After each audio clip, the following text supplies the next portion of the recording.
start the next lecture, I should all of should have some questions. I'll start with Akash Singh as a question. What do you think we should be knowing about proteins? I'm asking because there is hardly any question answering going on between the delegates. People are just listening and going on. I'll ask the question first. Can you give the mic to Akash? He is the organizer. And what do you want me to speak on proteins here? Uh, do you know these proteins? We have talked about millets. We talked about carbs in millets. We talked about fats, saturated fat, unsaturated fat. What do you feel we should be talking about in proteins? Actually, most of us in Gujarat are vegetarians, so you can just enumerate the vegetarian sources of proteins or what to eat as far as the proteins are concerned. Everyone is thinking of non-veg. Actually, I'll be talking something about different. Why proteins are responsible for the obesity epidemic which we see. Okay, I'll be talking like something different which we'll be hearing today. So this is my life. I'm going from a very obese person of 103 kilos to 769 or so. So we know that, as Dr. Akash mentioned, that we have the proteins are the only source of nitrogen in our food. But we have vegetarian sources, we have non-vegetarian sources, we have 20 amino acids, and then we have peptides and tripeptides and all those things. So this is okay. This all of us know, and I won't be going into this. But we have five appetites. We have appetites for proteins, we have appetite for carbohydrates, we have appetites for fat, calcium and sodium. And this is very important.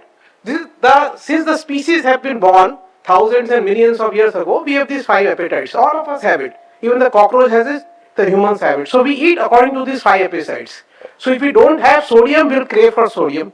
If we don't have calcium, then we'll crave for calcium. A polar bear goes by thousands and hundreds of miles to search for calcium. So in a nutritionally normal environment, all of us eat a balanced diet. We get our normal proteins, carbs, calcium, sodium, fats. Okay, that's. But what happens when you have an environment which is deficient in some nutrients? It won't be a very long lecture.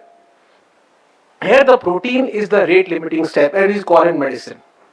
It is the protein diet which guides us. So we always try to get our daily amount of proteins. Whatever be the daily, I'll come to that in a moment. We try to get our daily quantity of proteins, whether it is 60 grams or 70 grams or 50 grams or 20 grams, whatever. So our main source, our main food should be we should get this much of proteins. So all animals and humans eat till they get the required amount of proteins during the daytime or maybe over a period of week or so. So if we eat a diet which is dense in proteins, like we eat a diet which contains 25 grams of protein, 25% proteins, we'll eat less because we get our targets at a lesser calories. On the other hand, if we eat a diet which is deficient in proteins, like 10% proteins or cereals which contains 10%, we overeat. We eat more calories to get the same amount of proteins. So this is very important. This is the source of the obesity epidemic that will come into it. So this is how I'll be talking about. Now I'll be talking about the normal proteins which we eat.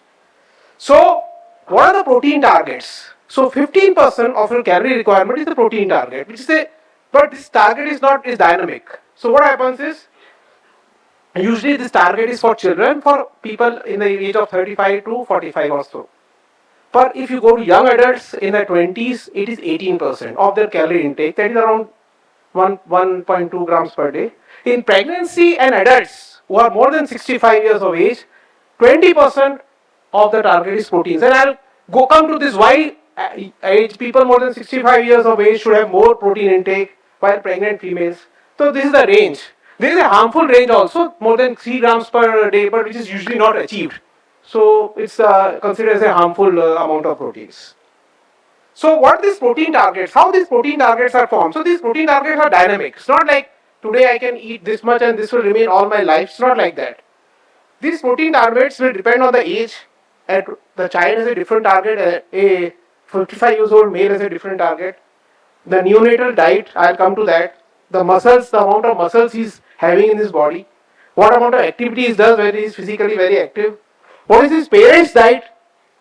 The weight and obesity. And I will touch upon these topics. We'll understand more and more.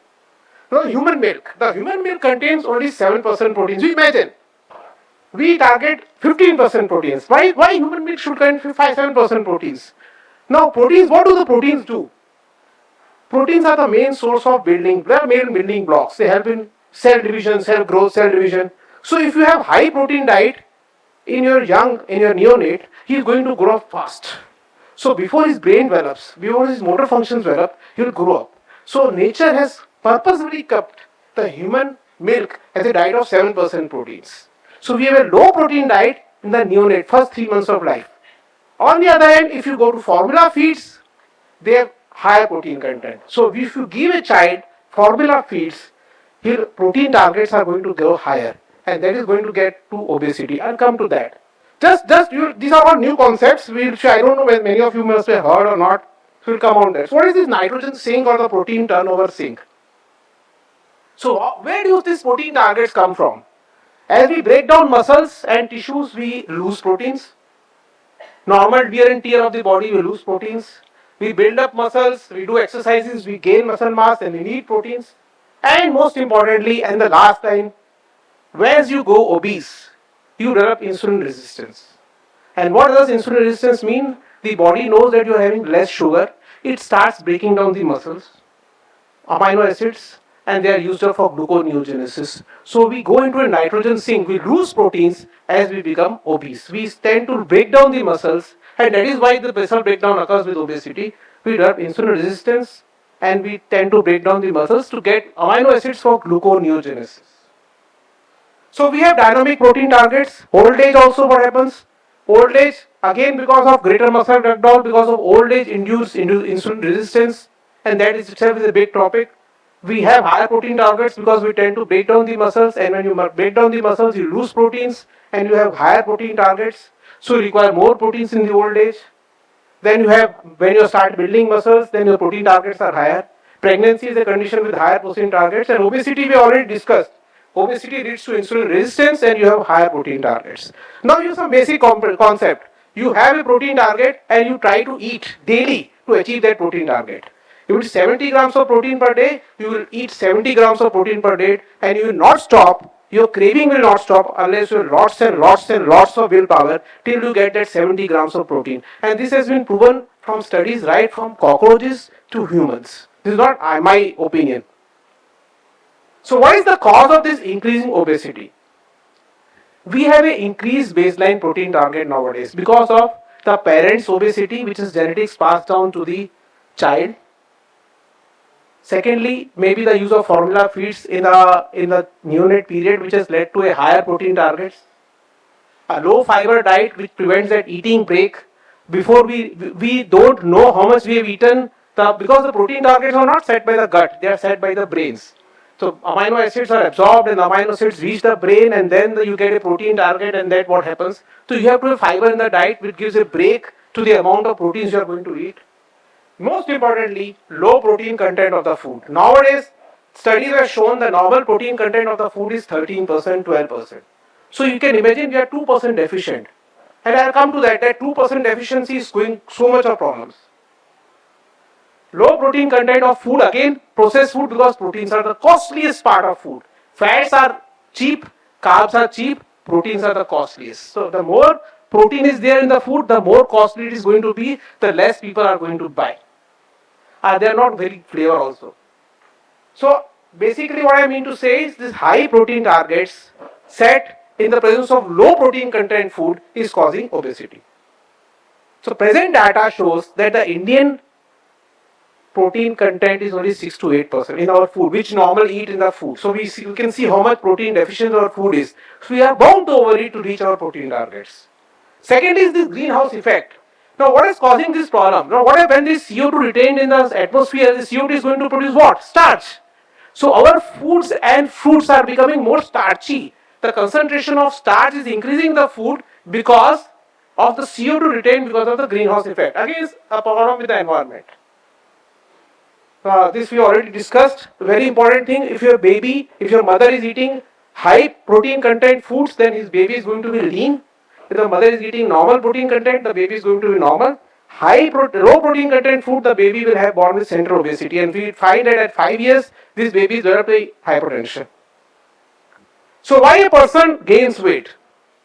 What happens is when the patient starts eating more, his weight increases, his protein targets also increase because protein targets are depending on the weight. Secondly, weight gain also causes insulin resistance. So two ways he tends to continuously gain weight. It's not that he stops gaining weight.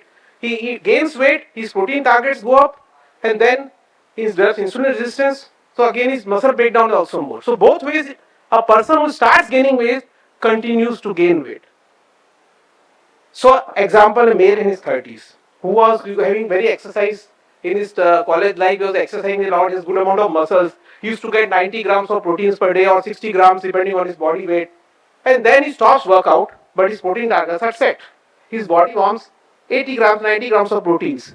So and he stops working, so his calories requirements goes down. He instead of eating 3000 calories requirement, he goes to 2000 calorie requirement. But his protein targets are set at 90 grams of protein. So what happens? He tends to become obese because he tends to eat more to get that protein targets. So what he needs to do? He needs to eat food with high concentration of proteins. He has to have the willpower to cut down the calories, but the easiest way is to eat food with a higher concentration of calories.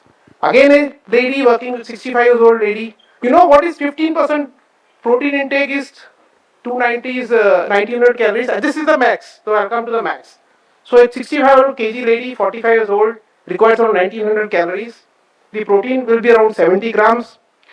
If the diet is 2% less, to achieve that 70 grams, she will be eating 2150 calories. That is 250 calories daily per day. She will gain 10 kg of weight over the next 4-5 years. So this is how obesity happens. The middle age obesity. You are having good active life where you're in college.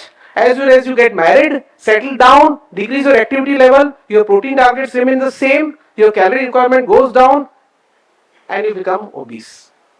So it becomes a vicious cycle. So what is the main protein leverage in obesity control? Very easy. High protein diets is a very good method of obesity control because you increase the concentration of proteins in your diet, your body will be satisfied at a lower amount of calories. Your protein targets will be reached earlier. Again, increase fiber in diet will lead to that protein break. But is there any harm of high protein diet? We should all be eating high protein diet. So easy, high protein diet, everything. But it's not very good for the long term. What happens with high protein diet? Proteins are basically muscle growth of cells, larger cells, growth of cells, tissue building. So the high protein diet over the long term causes cancers. So high protein diet over long term causes cancers. It causes early aging. You become early age. You become age at the age of 35, you become age of 45. Because basically you are stimulating the cells to grow and grow. So it's not like you can go for a lifelong high protein diet. So it's not a panacea for everything. So you have specific problems, you have a high obesity, you eat a high concentration diet with high concentration of proteins. As soon as you reach that target of set weight, you come down and bring down the proteins. So excess of protein over a long period of time is not good, especially if it's combined with a high fat diet. The longest living people in the world, the blue zones as we call them, have the smallest amount of proteins in their diet. They have 85% carbs when we plain carbs. So if we see the Japanese in Okinawa or people, they have 85% carbs in their diet, only 7% protein. So not like, so if you are having normal life, there is no need to worry too much of proteins, normal weight. If you are obese, then you try to eat a diet which is high in proteins. As soon as you reach your set target, cut down on the proteins. So that's what I'm mentioning. Proteins are not they are the bane as well as the boon. So what are my take home messages? So proteins are responsible for satiety, which person eats till he gets his protein targets. The present environment where the protein content of the food is low promotes obesity because of the lower protein concentration. High protein diets are very good for losing weight, but prolonged exposure to proteins can lead to cancers. Proteins are mTOR stimulants. I mentioned that slide, they decrease the telomere length because the cell multiplies. So ultimately, you age early and you get cancers also. So this is my center of obesity management. We will be following the advices which have been given by the people here, millets, saturated fats, and a normal amount of proteins. Thank you.